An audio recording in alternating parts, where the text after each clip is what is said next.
Et vous-même avez fait l'objet de caricatures, je suppose? Oui, j'en ai une bonne vingtaine.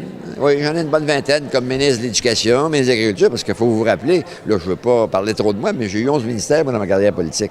Donc, est-ce qu'à 11 ministères, ça peut donner l'occasion, parfois, que des gens te graffignent ou te crayonnent sous forme de caricature? La réponse, c'est oui.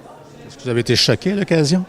Non, non, je n'ai pas eu assez. Puis moi, je ne sais pas ce qui s'est passé. Sérieusement, moi, dans ma carrière, j'ai été plutôt bien traité. Dans ma carrière politique, là, pour quelqu'un qui a 41 ans de vie politique, là, j'ai été largement bien traité, autant dans l'écrit que dans la caricature. Et en général, comment les caricatures sont accueillies chez vos collègues de l'Assemblée nationale?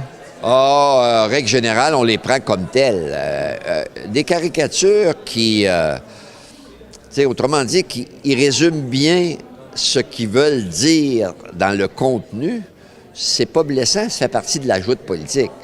Par contre, il y en a qui sont blessants.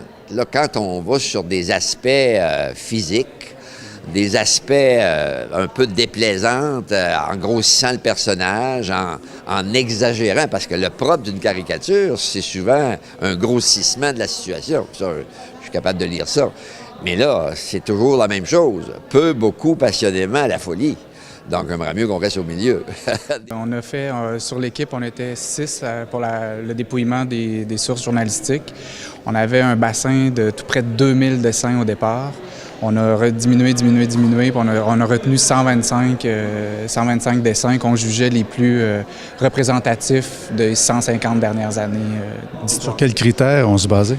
Bien, on s'est basé beaucoup sur la compréhension pour un peu tout le monde. Donc, on se disait que ça prenait des dessins dont le sujet était parlant, même s'il n'y avait pas d'explication ou même si les gens ne connaissaient pas tout à fait les personnages qui sont illustrés. On voulait que le propos du dessin soit parlant en lui-même. Donc, on a beaucoup essayé de retenir ça. On a essayé de représenter toutes les époques, certains grands enjeux de société, le droit de vote des femmes, la corruption, les transports, des personnages politiques. Donc, on a essayé de tirer un peu au sens large puis que ça puisse rejoindre le plus grand bassin de citoyens possible.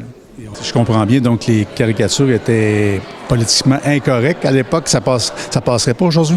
Il y a des choses qui passeraient plus vraiment aujourd'hui. Là, on a des dessins, entre autres, là, concernant, surtout dans les années 30, des dessins très, très antisémites, qu'aujourd'hui, c'est impensable de penser qu'une publication comme un journal puisse oser diffuser. C'est totalement impensable aujourd'hui.